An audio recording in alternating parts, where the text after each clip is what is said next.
Alhamdulillahi Rabbil Alamin Wabihi nasta'inu ala umuri dunya waddin. Ashhadu an la ilaha illallah ar-Rahmanir Rahim.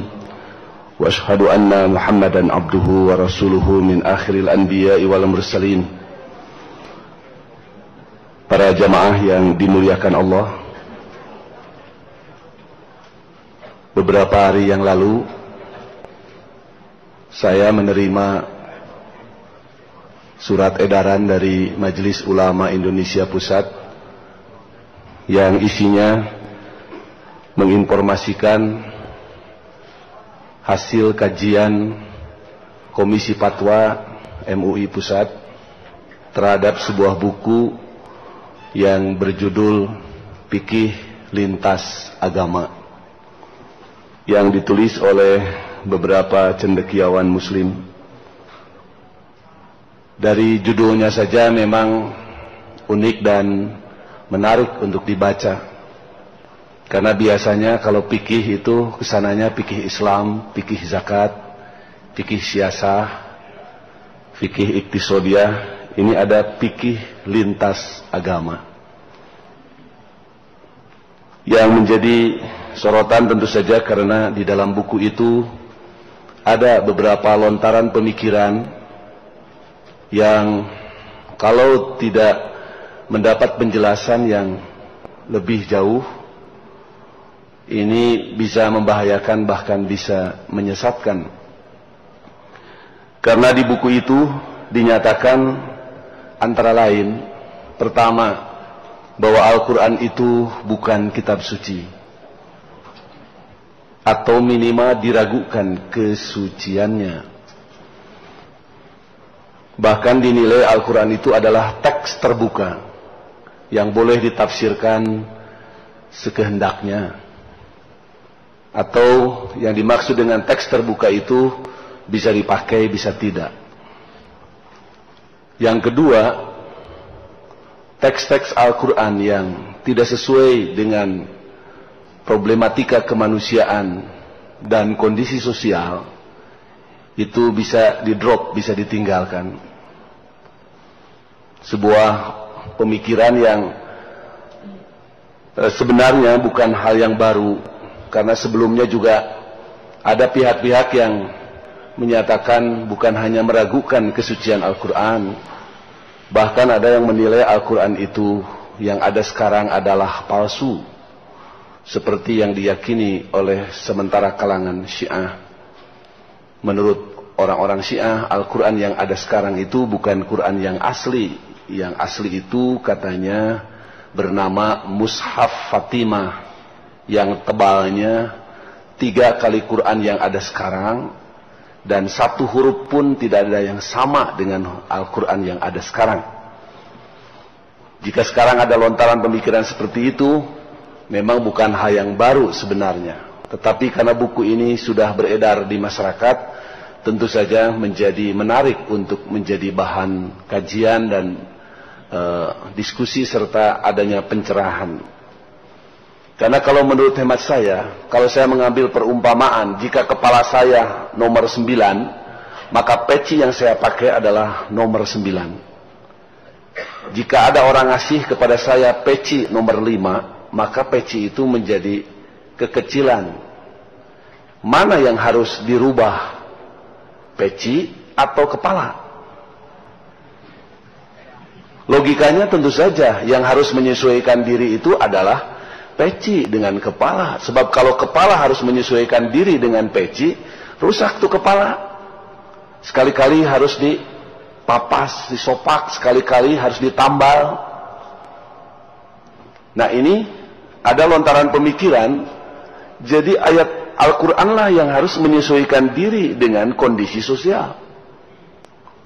Padahal kita semua mempunyai keyakinan bahwa yang harus menyesuaikan diri itu adalah masyarakat yang harus menyesuaikan diri dengan Al-Quran, bukan sebaliknya.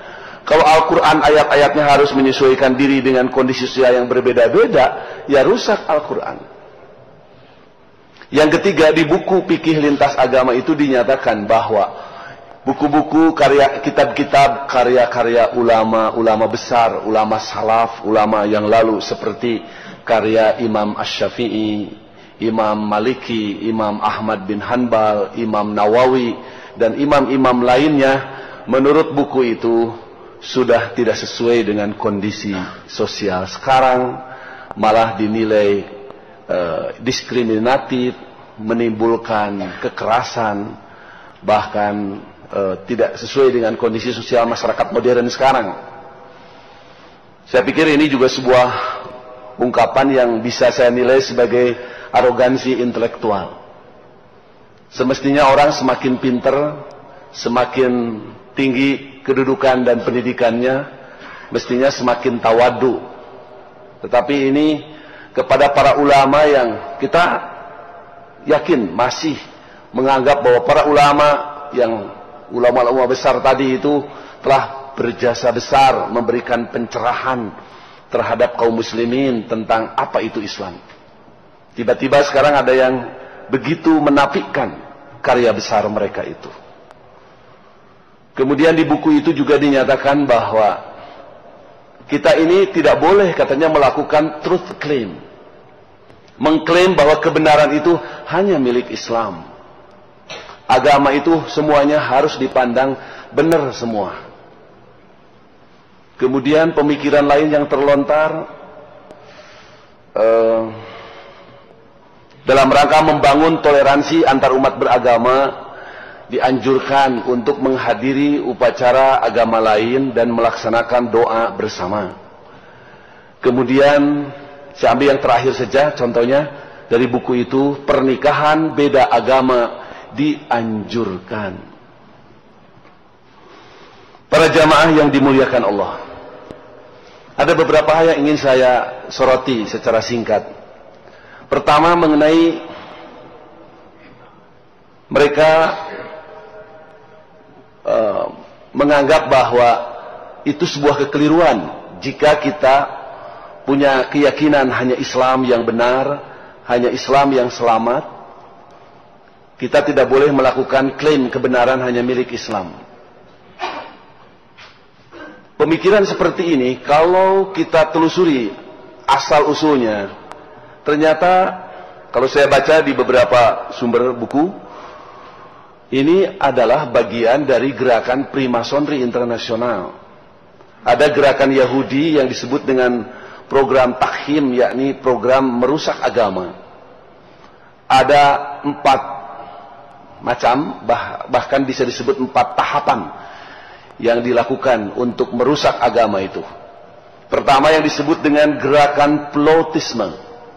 Dalam bahasa Inggris, to plot artinya mengambang.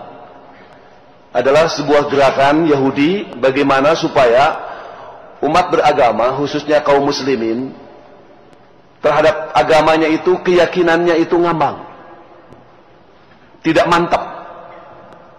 Seperti mungkin yang disinyalir oleh Al-Quran, surat Al-Qalam ayat 9 yang menyatakan a'udzubillahi minasyaitonirrajim, waddu law tudhinu fayudhinun. Mereka menginginkan agar kamu umat Islam jadi golongan mudahin. Mudahin itu yang melonggar-longgar nilai, mendangkal-dangkal iman, membangun toleransi dalam pengertian yang sangat kabur. Di kita nampaknya korban dari kelompok atau gerakan ini sudah cukup banyak. Banyak orang kalau dilihat KTP-nya Islam, ditanya agamanya Islam, tapi meninggalkan sholat yang 5 waktu, tidak ada perasaan bersalah atau berdosa. Mereka melakukan berbagai macam kemaksiatan, judi, zina, mabuk, korupsi, dan sebagainya. Tidak ada perasaan bersalah, perasaan berdosa. Jadi target pertama adalah tidak menarik umat beragama untuk keluar dari agamanya. Biarkan mereka mengaku sebagai muslim, tapi mereka tidak yakin terhadap kebenaran agamanya. Dan ini saya pikir bukan hanya monopoli masyarakat awam, tetapi juga bisa masuk ke dalam jiwa para tokoh dan pemimpin. Kemudian yang kedua, gerakan kedua yang disebut dengan gerakan pluralisme, yaitu sebuah gerakan bagaimana mendorong semua umat beragama untuk memandang bahwa semua agama itu benar, benar kabeh. Korban pertama dari gerakan ini adalah Katolik. Dulu dalam agama Katolik sampai tahun 1963 ada sebuah teologi, sebuah akidah, sebuah keyakinan yang berbunyi extra ecclesiam nulla salus. Yang artinya hanya Katolik yang benar, hanya Katolik yang selamat, di luar Katolik tidak ada kebenaran dan keselamatan. Persis seperti yang kita yakini, hanya Islam yang benar, Islam yang selamat. Kita berdasarkan kepada firman Allah, inna dina indallahil Islam. Juga ayat yang mengatakan, wa may yabtaghi ghairal islami dina fala yuqbala minhu wa huwa fil akhirati minal khasirin. Barang siapa yang menganut agama selain Islam, maka Allah tidak akan menerima agamanya itu, dan mereka di akhirat akan termasuk orang-orang yang rugi.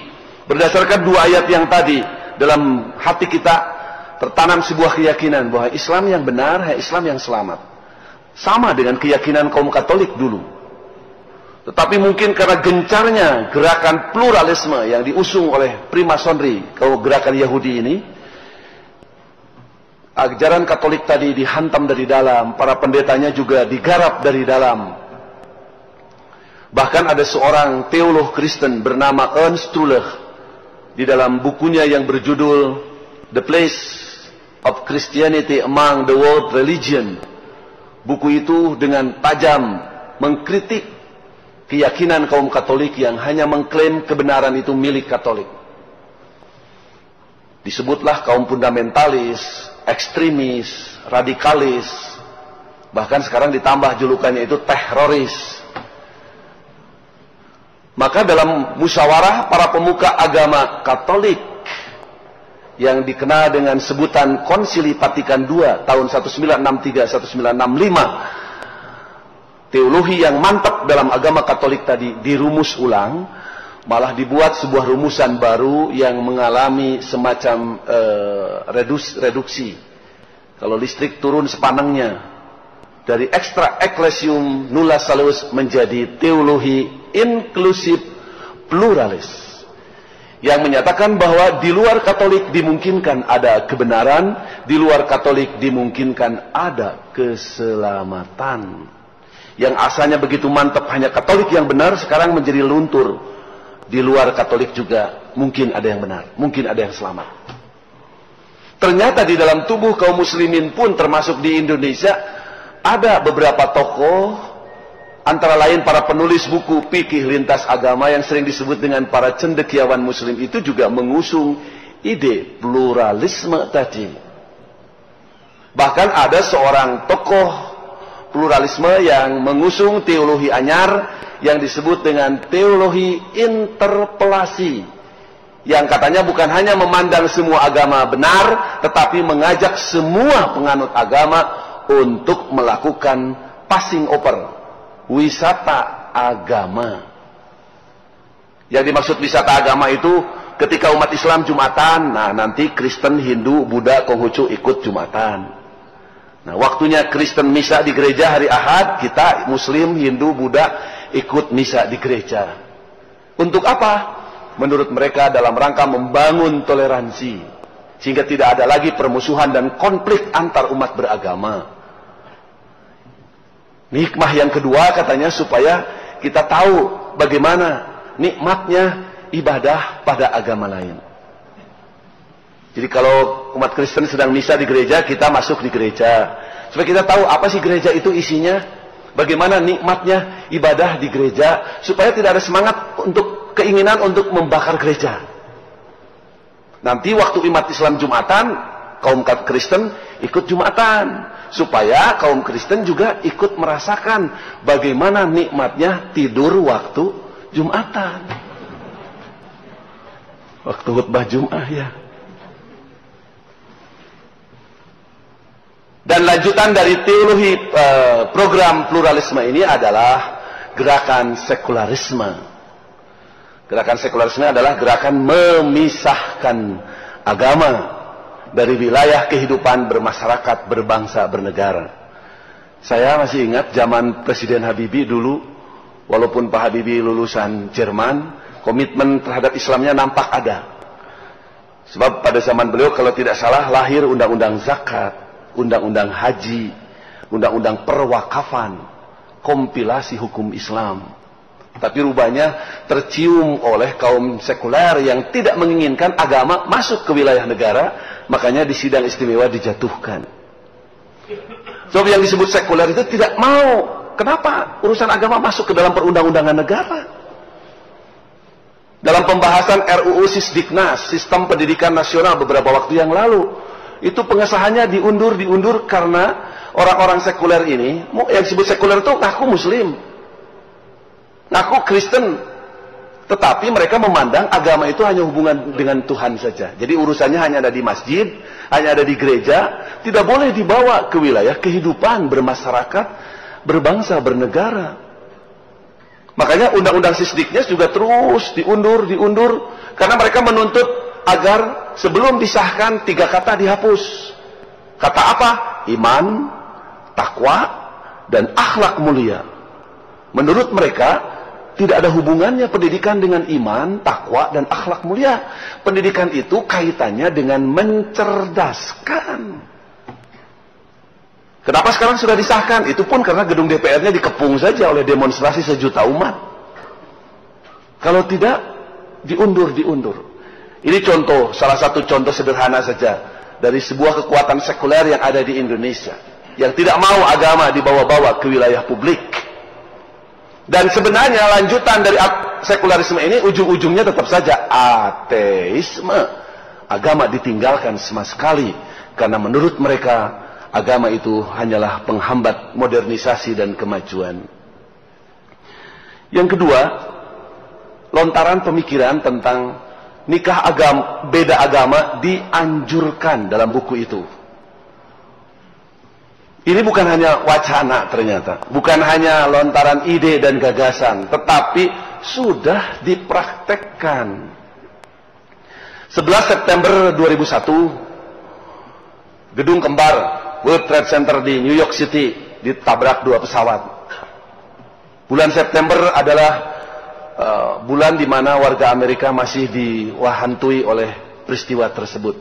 Nah, pada tanggal 30 September, bulan itu juga, tahun itu juga, di sebuah apartemen mewah di Washington DC berlangsung pernikahan salah seorang putri dari tokoh cendekiawan Muslim dengan seorang pemuda Yahudi Amerika.